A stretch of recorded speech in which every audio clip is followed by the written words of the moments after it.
খুব সহজেই বানিয়ে ফেললাম ট্যাংরা মাছের তেল ঝাল রেসিপি। তো চলো রেসিপিটা শুরু করা যাক। তো দেখো এখানে আমি মাছগুলো ভালো করে ধুয়ে নিয়েছি। মাছগুলো এবার ম্যারিনেট করে নেব। ম্যারিনেটের জন্য আমি এখানে দিয়ে দিলাম হলুদ আর স্বাদ মতো লবণ দিয়ে দিলাম। দিয়ে ভালো করে মেখে নেব। মেখে 10 মিনিট মতো রেখে দেবো যাতে নুনগুলো প্রতিটা মাছে ঢুকে যায়। এখানে দেখো মাছ ভাজার জন্য কড়াতে আমি তেল দিয়ে দিলাম। তেলটা গরম হয়ে গেলে এক এক করে মাছ ছেড়ে দেব। তেল গরম হয়ে গেছে, এবার এক এক করে মাছগুলো দিয়ে দেব। আর এই মাছগুলো প্রচণ্ড ফাটে, তার জন্য আস্তে আস্তে করে ভাজতে হবে।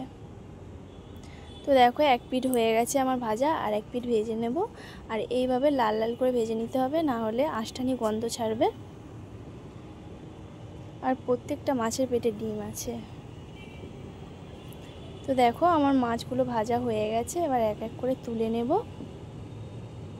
যে মাছ ভাজা হয়ে গেছে, লাল লাল করে ভেজে নিয়েছি। তো দেখো সব মাছ আমার ভাজা হয়ে গেছে। ট্যাংরা মাছের তেল ঝাল বানানোর জন্য প্রথমে তেল দিয়ে দিলাম, আর ফোড়নে দিলাম কালো জিরে। হালকা একটু নাড়াচাড়া করে নেব। নেওয়ার পরে আমি পেঁয়াজ আর কাঁচা লঙ্কা দিয়ে দেব। এখানে 4টে কাঁচা লঙ্কা দিয়েছি, আর পুরোটাই হবে কাঁচা লঙ্কা, কোনো গুঁড়ো লঙ্কা ব্যবহার করব না। তো দেখো পেঁয়াজটা লাল লাল করে ভেজে নিয়েছি। তারপর দিয়ে দেবো আদা রসুন পেস্ট। তারপর হালকা করে ভেজে নেব। নেওয়ার পরে আমি এখানে একটা টমেটো দিয়ে দেব, কুচিয়ে রেখেছিলাম।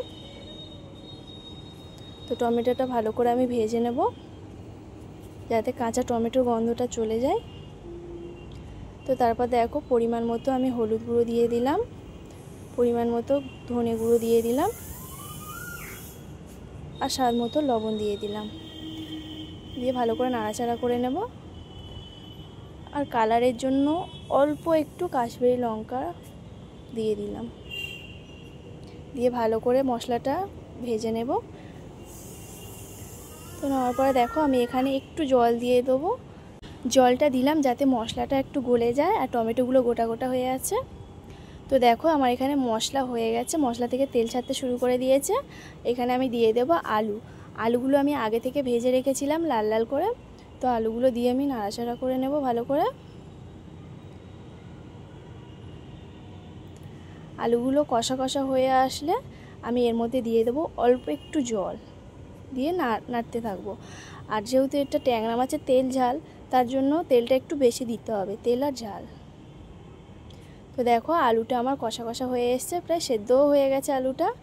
এবার আমি এর মধ্যে দিয়ে দেবো জল। জলটা দিয়ে নাড়াচাড়া করে এবার আমি আগে থেকে যে মাছগুলো আমি ভেজে রেখেছিলাম ট্যাংরা মাছ, ওই মাছগুলো আমি দিয়ে দেবো, সবগুলোই দিয়ে দেব। দিয়ে ভালো করে ফুটিয়ে নেব, 10 মিনিট মতো ফুটিয়ে নেব। তো দেখো চাপা দিয়ে দিলাম আমি। তো দেখো 10 মিনিট হয়ে গেছে, দেখি এবার হয়েছে কি। হয়ে গেছে প্রায়। আমি কাঁচা লঙ্কা চিড়ে রেখেছি, সেই কাঁচা লঙ্কাগুলো দিয়ে দেব। দিয়ে 3 মিনিট মতো ফুটিয়ে নেব। তো দেখো আমার ট্যাংরা মাছের তেল ঝাল রেডি হয়ে গেছে। দেখতে যতটাই সুন্দর, খেতেও ততটাই সুন্দর। তোমরা একবার ট্রাই করো। আর আজকের মতো টাটা। ভালো লাগলে একটা লাইক করে দিও।